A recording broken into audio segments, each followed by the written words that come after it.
Next in line, baby girl, don't be shy now, Marcus Duvall called out with a thick, syrupy southern drawl that turned heads at gate 32. He wore a crisp blue vest, slacks pressed to perfection, and a smile so wide it disarmed even the most impatient traveler. Passengers shuffled forward, some amused, some confused, others visibly irritated. One woman muttered under her breath, "Is he for real?"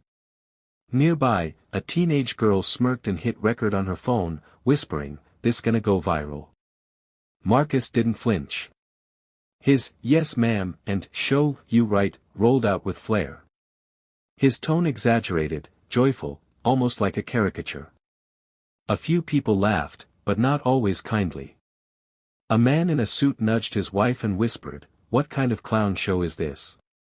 Still, Marcus kept going, treating each passenger with a kind of theatrical courtesy, lifting bags with ease, tossing compliments like confetti. No one recognized him.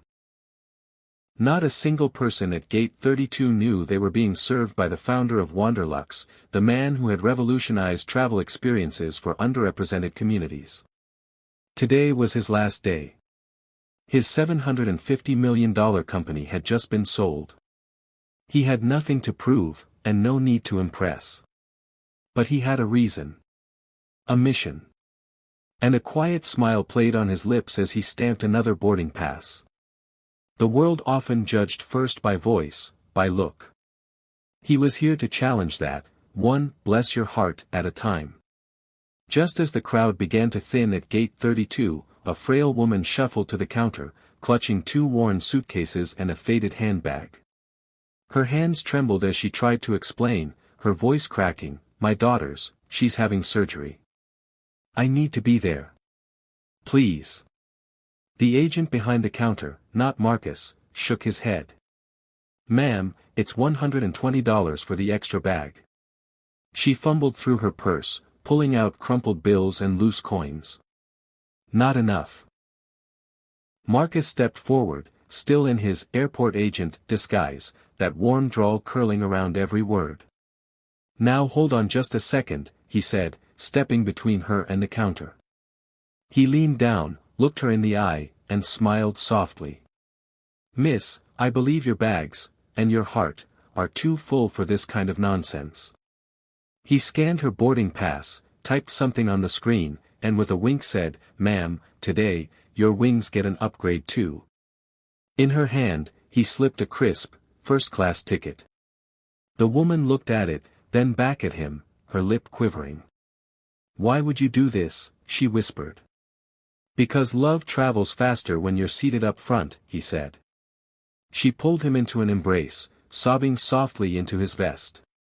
A little boy nearby, no older than 7, clutched his stuffed dinosaur and watched wide-eyed. In that moment, without knowing why, he saw what greatness really looked like, not loud, not flashy, just quietly kind. In a small, cluttered back room away from the buzz of travelers, Marcus leaned over as a young airport staffer held out a phone. The screen was alive with a video that had already started to spread like wildfire across social media. There he was, the airport agent with the ridiculous accent, his exaggerated southern drawl and theatrical mannerisms becoming the subject of countless memes and snarky comments. The caption mocked him relentlessly, and viewers questioned if this was some kind of joke. "This guy's accent is ridiculous. Who is he even?" the staffer chuckled, shaking his head as if trying to make sense of the strange viral sensation. Marcus took the phone gently, watching the comments scroll by, some cruel, some confused, a few strangely admiring. Then, with a quiet, knowing smile, he set the phone down. "Sometimes," Marcus said softly, "it takes playing a fool to remind the world how to be human." His voice held no bitterness, only a deep, heartfelt truth. In a world quick to judge by appearances or accents, he'd chosen this role deliberately. To be misunderstood, even laughed at, was a small price to pay for breaking through walls of prejudice and indifference.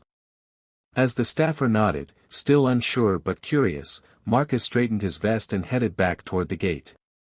Because beneath the accent and the act, there was a purpose, one far bigger than any viral video. The room buzzed with anticipation as cameras clicked and lights blazed at the Wanderlux headquarters. Marcus Duvall stood at the podium, no longer the playful airport agent but a commanding figure in a tailored navy suit. Reporters leaned in, pens poised, phones recording. Then, with a calm but powerful voice, he began his announcement. "I'm stepping down as CEO today." The room murmured, surprised but attentive.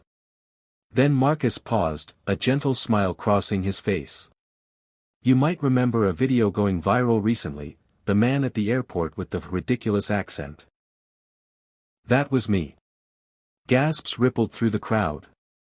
Phones raised, faces wide with disbelief.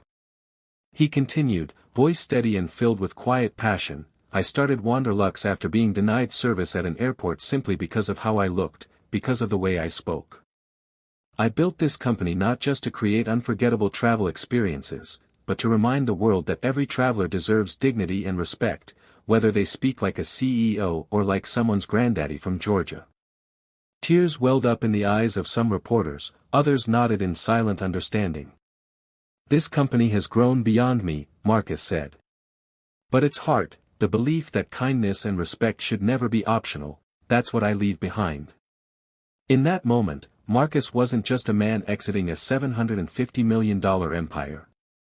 He was a symbol of resilience, of humility, and the enduring power of human connection. Weeks after the announcement, Marcus sat quietly in his new office, sunlight streaming through the window. On his desk lay a simple envelope, its edges a little worn, sealed with a child's careful handwriting. He unfolded the letter inside and smiled before his eyes caught the words. "Dear Mr. Agent. I saw you help that grandma.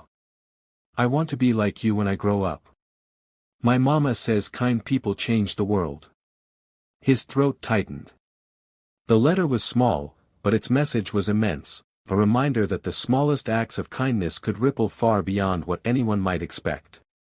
He pictured the wide-eyed boy from the airport, clutching his stuffed dinosaur, witnessing a moment of quiet compassion. Marcus wiped a tear from his cheek and looked up toward the sky as if searching for a sign. In that silence, he understood something profound. In a world always rushing to the next destination, the greatest journeys were the ones where you paused, stepped out of the rush, and chose to lift someone else.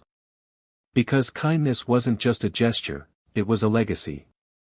And with that thought, Marcus felt a calm hope settle deep in his heart, ready to carry him forward into whatever came next.